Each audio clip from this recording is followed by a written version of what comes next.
qual o plano, professor? Hoje é dia de aula com Martim Iglesias, nosso professor, aqui no Investidor em Foco. Conhece a história do Crash de 29? Pois hoje a gente vai falar do livro 1929, de Ivan Santana, que conta a história de diferentes pessoas impactadas pela quebra da Bolsa de Nova York. E aí, professor, o mais legal nesse livro, na minha opinião, é que ele mistura personagens anônimos ou conhecidos, como Charles Chaplin, Joe Kennedy, uma vidente chamada Evangeline Adams, um engraxate chamado Pat Bolonha e o banqueiro Jack Morgan. Pessoas que na maioria dos casos não tinham nada a ver umas com as outras, mas foram todas impactadas de alguma maneira com a quebra da Bolsa de Nova York. Você gostou do livro, hein, professor? O livro é fantástico, tá? Acho que já falamos outras vezes, né? Pelo menos uma outra vez, sobre Os Mercadores da Noite, escrito também por Ivan Santana. O livro é muito envolvente, essa questão dos personagens. Engraçado, ele chega a parecer um romance de ficção, tá? Em vários momentos, né? Mas não, é um levantamento histórico, né? O Ivan Santana morou nos Estados Unidos, muitos dos levantamentos ele fez lá na biblioteca de Nova York, né? Então, a forma como é narrado é muito envolvente, né, Renata? É muito legal. Nossa, e professor, você falou da questão da ficção, tem algumas partes que ele conta numa riqueza de detalhes tão grande sobre como essas pessoas viviam antes da quebra da bolsa, qual era o envolvimento delas com o investimento, o que elas estavam fazendo, que eu parava para pensar se realmente ele estava contando histórias reais. Tamanha era a riqueza de detalhe que ele trazia naquele momento a respeito de pessoas tão diferentes entre si, né? Pois segundo ele, tudo é real. Muitas coisas foram coletadas em jornais da época, nem em livros, né? Então ele ia na biblioteca muito antes da internet, quando ele morava lá, ele coletava isso em páginas de jornais da época, e aí aparecem algumas narrativas desse tipo. Então é um trabalho de pesquisa muito grande e a forma de escrever simplesmente é fantástica, ela é muito legal. Bom, a questão é, apesar de ele ser um livro sobre pessoas, numa circunstância, num contexto único, obviamente ele narra um fato extremamente importante, que foi o Crash de 29, né, a queda da Bolsa, particularmente no dia 24 de outubro de 29. O livro começa a narrar muito antes e narra também as consequências depois de tudo isso, né? Mas o dia 24 de outubro de 29, de fato, é um dia muito importante, após um ciclo de valorização da Bolsa que dura quase 10 anos, praticamente toda a década de 20, né? Um momento no qual, de fato, houve um enriquecimento da sociedade americana. A queda se dá aí, né? A Bolsa para de subir em setembro e em 24 de outubro tem uma queda impressionante. Depois disso, de fato, a queda continua, a queda não para por ali, ela dura alguns anos ainda.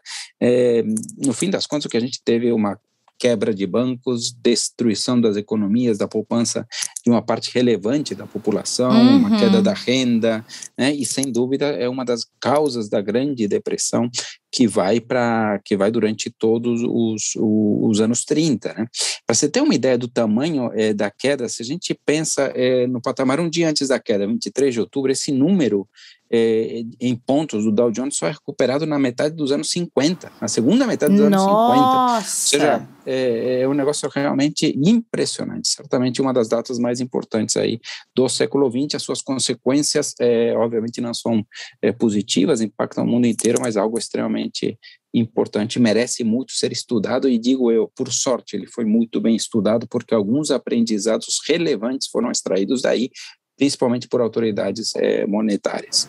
É verdade. Você estava falando sobre o dia, né, da primeira grande queda, lá em 24 de outubro de 29. Imagina, né, Martim, não tinha internet, não tinha nada, e no livro ele traz a imagem das pessoas circulando a sede da Bolsa, todas ansiosas por alguma informação e incrédulas em relação ao que estava acontecendo, porque apesar de algumas pessoas terem levantado essa possibilidade, a maioria, pelo que o livro mostra, não acreditava que aquilo ocorreria, né?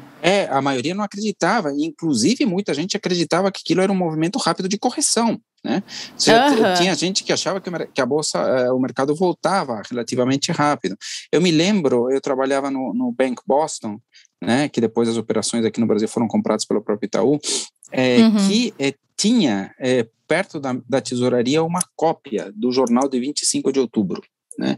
E o tom era assim, o tom não era um tom de, cara, o negócio é um terror, vamos entrar numa depressão, nada disso. O tom era a primeira página, sim, né? Mas levava e tinha diversos comentários de que isso poderia ser recuperado, né? Certamente havia foi um engano, não foi uma interpretação errada do que houve, né?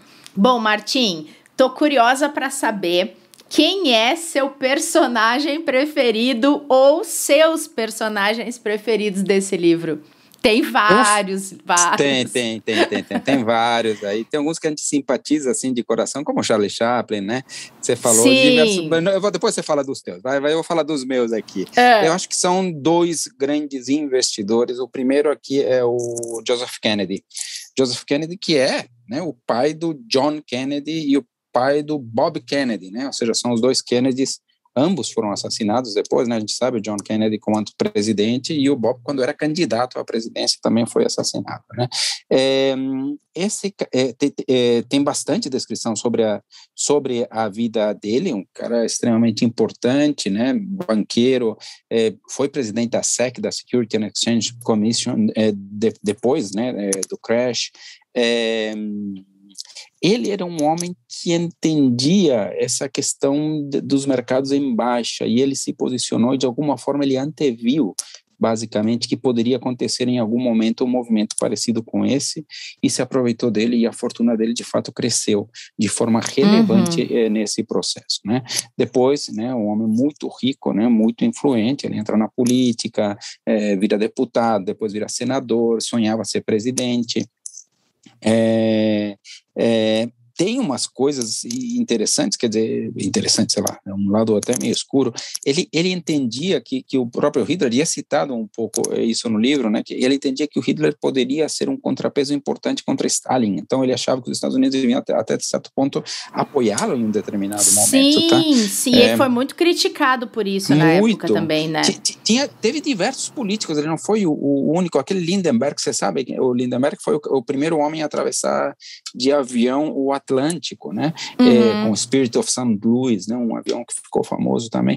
Ele também achava, tinha essa visão, não era uma visão isolada, muita gente tinha essa visão, tanto é que foi difícil, precisou de Pearl Harbor, né, para de fato os Estados Unidos entrarem na guerra, tá? Ou seja, precisou de uma coisa muito, muito relevante para os Estados Unidos se posicionarem contra. Os Estados Unidos estavam bastante divididos nesse sentido. Então, Kennedy, então, eu acho que é um dos personagens importantes. O outro é o Jesse Livermore, do qual nós já falamos, porque nós falamos do livro, aqui, que era o Memórias de um operador de bolsa, da bolsa, na verdade, quando aparece o nome dele é mudado no livro, né, para Livingston, né? Mas todo mundo sabe que o livro é sobre ele, né?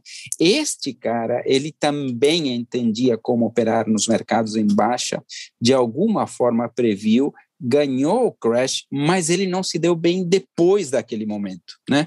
Então, de fato, o fim dele não foi bom, ele acabou perdendo dinheiro, se tornou irrelevante no mercado, comparado com o que era, obviamente, e disse que acabou se suicidando em 1940, né?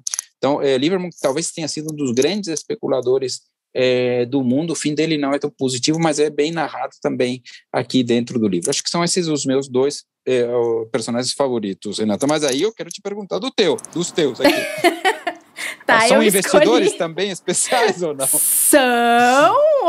Só que eu escolhi pessoas menos óbvias, porque eu achei sensacional a forma como o Ivan Santana misturou histórias de gente que não era do mercado, como Joe Kennedy, como o Jesse Livermore, como o Jack Morgan e o banco e tudo mais. Então, eu escolhi a vidente Evangeline Adams como uma das minhas preferidas, porque ela atendia muitos desses grandes banqueiros e investidores. E eles iam até o local de trabalho dela para se aconselhar com as previsões que ela podia trazer para o mercado. E aí a vidente muitas vezes acertou, né, Martim? Só que na hora do crash, ela errou e desapareceu, né? Exatamente.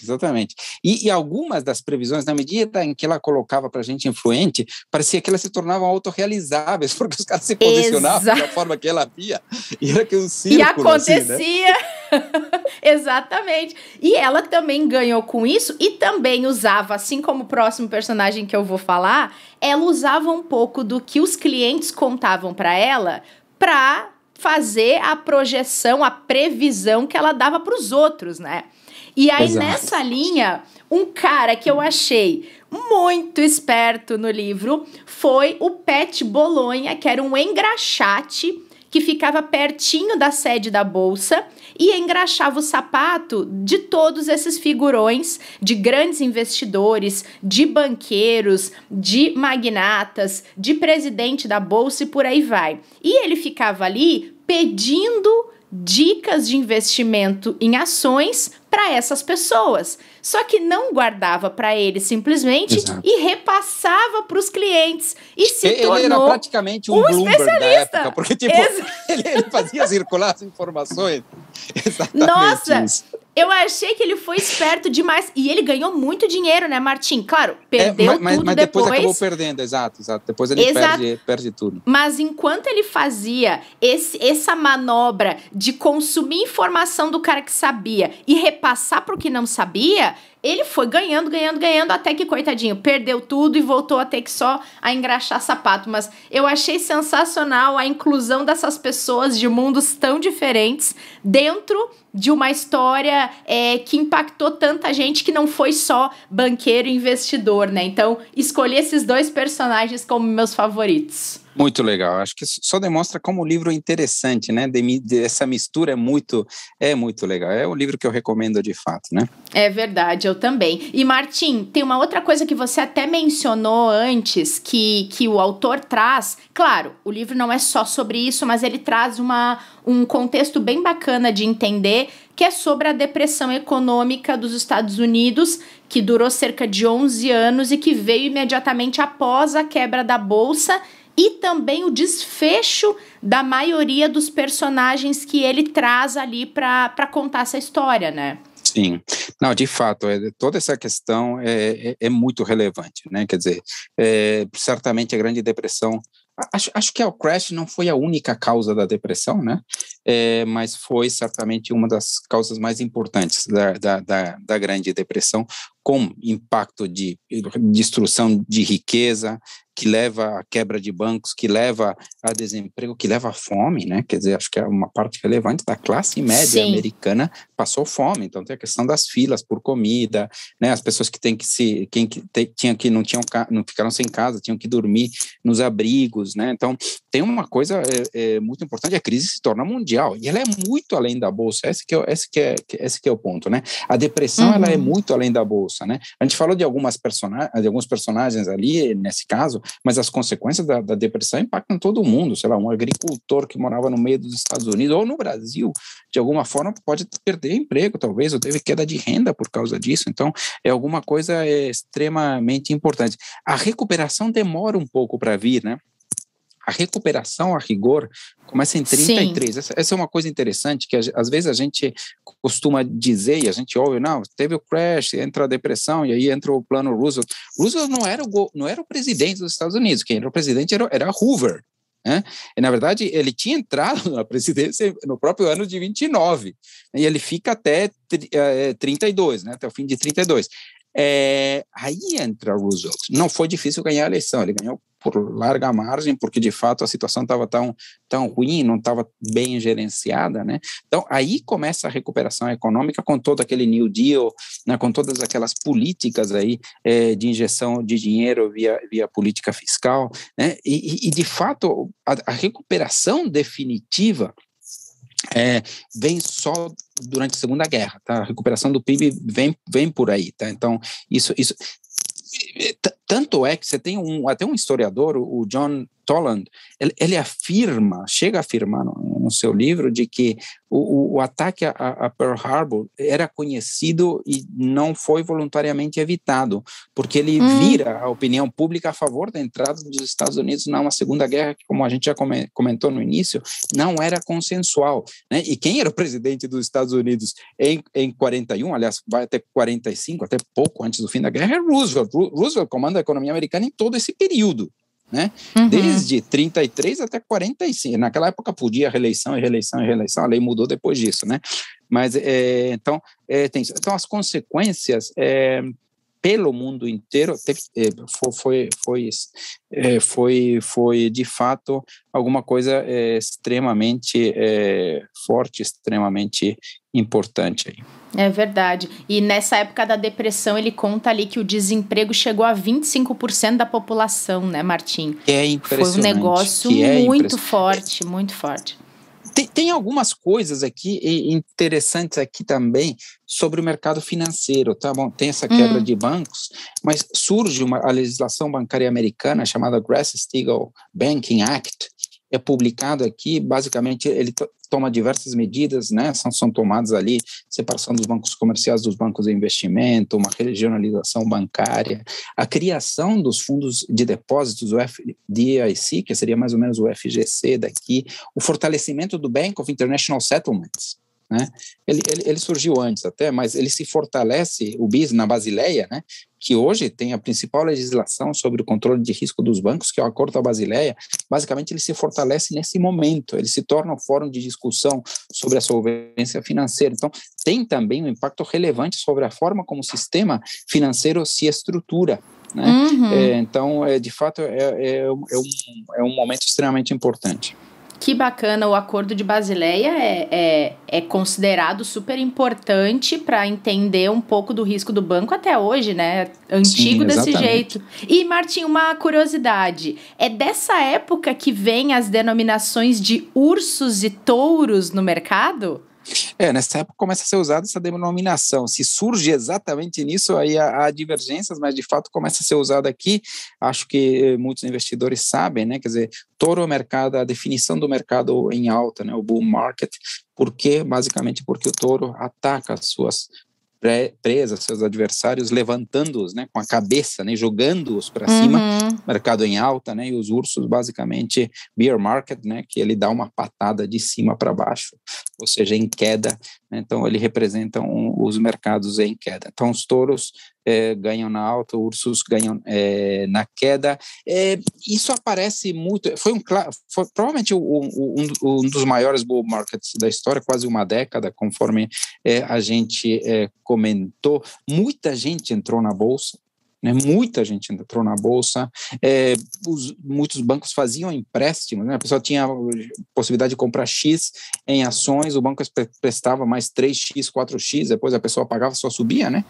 Então, ela conseguia pagar o empréstimo, portanto, muitas pessoas, investidores, pessoas físicas, até operavam alavancados. A questão de não participar desse momento onde parecia que todo mundo podia ser rico nos Estados Unidos, de não acreditar na alta, chegava a ser visto em alguns momentos como até antipatriótico, né? Então, e aí, de fato, essa questão dos touros e dos ursos se consolida de uma forma um tanto mais forte. Não tenha dúvida também que uma das causas do crash foi a intensidade desse bull market durante quase uma década, tá, Renata? Sim, ele deixa isso muito claro. Até eu ia te perguntar sobre isso. A gente já falou aqui sobre cisnes negros, né? Aqueles eventos completamente inesperados que impactam o mercado financeiro fortemente. Agora, esse não é o caso do crash de 29, né? Porque o livro mostra personagens que claro, enxergavam essa possibilidade ali no horizonte. Sim, eu acho que podíamos definir aqui com um pouco aqui de uma licença sendo pedida por Nassim Taleb, talvez seria um cisne cinza ou algo parecido com isso, porque a maioria de fato não acreditava numa queda nesse sentido, tá? Tinha gente famosa, o economista Fischer, por exemplo, dizia, puxa vida, chegamos num patamar permanente alto da bolsa, bolsa. Tinha gente que entendia que isso era uma coisa que tinha vindo para ficar, tá? Mas o livro cita, né? Já falamos do Kennedy, por exemplo, já falamos do Livermore. Chaplin, por exemplo, não é que ele previu, porque ele não era exatamente um investidor. Bom, não era um investidor, um artista, um gênio do cinema, um gênio do humor, mas ele ganhava muito dinheiro e investia na bolsa, como todo mundo investia na bolsa naquele momento, né? Mas ele também sai, não é que ele se posiciona de uma forma urso, mas ele sai da sua posição um ano antes, basicamente, né? Sim, um ano. O que, em termos absolutos, ter protegido o patrimônio naquele momento, né, onde depois vem uma depressão, onde tem queda de preço de todos os ativos, no fim das contas é sair mais rico, né? Então, Chaplin sai mais rico disso, né? Então, Kennedy claramente ganhou, multiplicou a sua fortuna, Livermore se deu muito bem no crash. Amadeu Giannini, não sei se quem está familiarizado, né? Bom, você está, porque você leu o livro, mas o Giannini também... tentaram convencer ele de fato de que não ia acontecer aquela queda, mas de alguma forma ele se posicionou também, ganhou dinheiro. Giannini, só para você ter uma ideia, ele é o fundador do Bank of America, né? Então ele também de alguma forma acabou ganhando, se preparou para essa questão e acabou se mantendo em pé, e acabou de fato até ganhando alguma coisa durante o ciclo. Então, tem gente que de fato conseguiu antever isso, ganhar, multiplicar as suas fortunas, mas não temos como negar que a grande maioria da sociedade, muitas pessoas físicas acabaram perdendo muito dinheiro e depois as consequências indiretas disso tudo são muito relevantes, muito importantes, né? É verdade. Nossa, e é uma riqueza de detalhes que vem ali, né? Até aquele casamento da jovem húngara que gostava de sorvete, que tinha uma herança de $400 aplicada no banco, o banco quebra, ela perde tudo. Mas nesse caso é o banco aquele que os próprios funcionários... Slezak, né? Jolan Slezak, uma coisa assim, Isso, né? Exatamente, é o nome dela. Uhum. Mas o caso dela é daquele banco que os funcionários roubam, né? Pegam o dinheiro dos correntistas para ficar aplicando na bolsa e eles são os mais azarados da história toda, porque eles perdem tudo sempre, né? Era o Union Industrial Bank, se não me engano. Exatamente, né? Eu estava esquecendo o nome do banco. É, o Union Industrial Bank. Exatamente. Então, essa é mais uma pessoa comum, né? Que depois acabaram se recuperando de alguma forma. Se eu não me engano, eles depois acabaram contrabandeando bebidas, né? Acho que essa foi uma das coisas que teve, porque aqui coincide com a questão da lei seca também, né? Exatamente, Unidos, né? Eu ia falar sobre isso. Coincide com algumas coisas interessantes da lei seca, coincide também com o surgimento da indústria do cinema. A indústria do cinema teve algum papel importante na recuperação, tá? Era a indústria que estava se desenvolvendo, os Estados Unidos estavam exportando. O Kennedy, falando disso aqui, o Kennedy foi dono de um estúdio, né, muito importante, né? Não sei se sabe, acho que isso não está no livro. Está no livro. Dono do... Tá, né? Tá no livro, porque tem uma parte que ele RKO. conta. Ah, é verdade. Tá, assim. Que é o RKO, né? RKO acho que deixou de existir, mas o estúdio do Kennedy fez... Podemos citar dois filmes assim históricos. É o King Kong de 1933, um filme em preto e branco, stop motion, no qual você tem o King Kong que sobe no Empire State, né? É atacado depois por uns aviões. Essa cena chegou a ser refilmada 2 vezes, tá?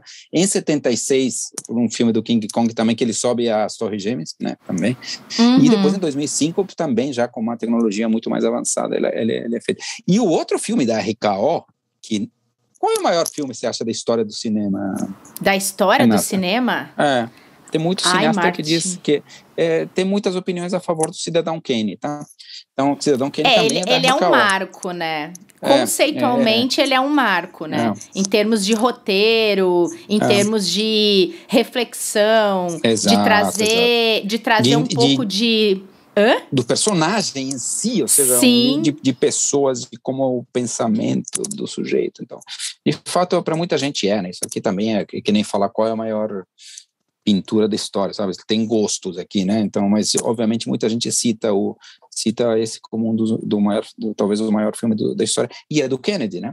Então, na faculdade de jornalismo, a gente estuda o Cidadão Kane como referência. Ele até é o jornalista, esqueci o nome, né? cara ligado ao entretenimento e à mídia, né, que é o personagem que é representado pelo Cidadão Kane, né, eu não me lembro agora o nome de quem é, mas ele tem o reflexo, eu também esqueci. Ele tem reflexo de um personagem real dessa época aí também. Agora, tem alguma outra coisa aqui importante, Renata, que ela é citada no livro como as consequências, eu esqueci de falar quando você me falou, que também uma das consequências mundiais aí, certamente, na medida em que ela gerou empobrecimento, gerou dificuldades pelo mundo todo, a depressão, que é consequência do crash, obviamente, ela também é uma das causas do surgimento do nazismo na Europa, né? Então, de alguma forma, ela é uma causa indireta, não única, né? Obviamente, mas é uma causa indireta do surgimento do nazismo e, portanto, da Segunda Guerra Mundial. Né? Sim. Então, esse é um ponto também importante, né, que é colocado também no livro. Até porque, né, Martim, nessa época, Hitler usava das dificuldades dos Estados Unidos para vender facilidades na Alemanha, né? E tentar mostrar o quanto o que ele fazia era muito bom, se sobressaía, só que o comparativo dele era desigual, Sim. né? Ele estava comparando com um país numa depressão econômica e tentando vender para o alemão que ele simplesmente estava fazendo todo o melhor que ele podia fazer pelo alemão. Na verdade, não era bem assim, né? Mas a propaganda foi uma grande arma do Hitler na época que ele tentou construir a teoria racial dele dentro da Alemanha, né? Exatamente, ela é chave nisso. Né? Esse momento em que a Alemanha de fato teve um desempenho econômico superior às outras economias, esse momento, obviamente ela sofre no primeiro instante, mas é reconstruída depois, né? O crescimento ele retoma e ele é usado nessa narrativa de uma forma muito intensa mesmo, né? Então não dá para negar que é uma consequência indireta também de todo esse processo aí do nazismo e da Segunda Guerra Mundial. É verdade. Bom, Martim, se deixar, a gente vai ficar falando desse livro até amanhã aqui. É verdade. É verdade. Mas é muito bom. Quando você trouxe os Mercadores da Noite, né? Sim. Eu fiquei muito curiosa sobre o autor. E aí procurei, achei esse livro e fiquei muito satisfeita. Fica uma recomendação muito bacana de leitura. Inclusive, quando começa a chegar perto, a história começa a chegar perto do dia mesmo da primeira queda, ela fica mais dinâmica ainda. Então, a velocidade ela começa... do livro muda, completamente. Ele se alterna, é interessante. Incrível. E aquilo vai deixando a gente numa ansiedade para entender o que vem depois, né? Exatamente. Gostei muito. Deixa eu te fazer uma pergunta. Eu vou dar minha resposta, mas eu vou te dar tempo de pensar, tá? Acho que é a última questão. Pensa no século XX, né? Tá. Em que posição do ranking você coloca esse dia 24 de outubro entre as datas mais importantes? Ela está entre as datas mais importantes. Eu queria te perguntar que posição ele tem. E eu vou te dar já a minha resposta. No meu entender, é a segunda data mais importante de todo o século XX. Pelas suas consequências, a gente acabou de falar aqui da quantidade de consequências relevantes que ela teve sobre o mundo, né? Para mim, ela só perde para o dia 6 de junho de 1944, né? Que basicamente é o dia do desembarque das tropas aliadas na Normandia, né? Acho que esse talvez para mim, na minha opinião, minha humilde opinião, é a data mais importante do século XX, mais relevante, mais impactante, que maior consequência teve sobre o mundo, e a segunda data mais importante para mim é a data de 24 de outubro de 1929. Qual é a tua opinião, Rê? Eu acho que eu tendo a concordar, mas tenho uma dúvida sobre a queda do Muro de Berlim. Em termos de representatividade também, sabe? Não sei em que posição eu colocaria a queda do Muro de Berlim e o crash de 29, em termos de o quanto aquilo representou para uma população, num caso positivamente, no outro negativamente. É verdade, você tem toda a razão. 9 de novembro de 89. Essa é a data da queda do Muro de Berlim. Muito legal. Mas certamente a gente está falando aí entre as datas mais importantes. Eu colocaria no meio aqui, talvez, a chegada do homem à Lua, tá? No meio do caminho aí, tá? É verdade. Mas, enfim. Acho que é por aí mesmo. Acho que não sai muito disso, tá? Podem aparecer algumas outras, dependendo da opinião de cada um, mas acho que essas estão entre as mais importantes, certamente, Renata. Acho que é isso, né? É verdade. Ai, que papo bom, Martim. Gostei muito de falar desse livro. A gente tem que pensar no nosso próximo. É verdade, temos que falar, né? Fazia tempo que nós não falávamos com o livro, tínhamos prometido, certo? Né? Sim! E tinha gente que tinha me cobrado sobre esse livro aqui. Ai, que bom! A gente tinha prometido sim, porque a gente tocou no assunto dele outro dia. Então pagamos nossa promessa para nossa audiência aqui, Martim. É isso aí. Tá bem paga, eu acho, porque a conversa foi bem legal. Muito bom. Bom, semana que vem, na terça-feira, é feriado, então eu vou te encontrar daqui 2. Perfeito. A gente descansa, então, na terça-feira. Descansa um pouquinho, tá bom? Combinado. E vamos preparar nosso próximo papo para outra semana. É isso aí, Renata. Um beijo, viu? Outro para ti. Gente, obrigada pela companhia nesse episódio. Foi uma delícia. A gente espera vocês para nossa aula com o professor Martim lá depois do feriado, mas amanhã tem podcast também, tá? Tem Dinheiro com Atitude por aqui. Então não percam mais um episódio. A gente espera vocês. Qual o plano, professor?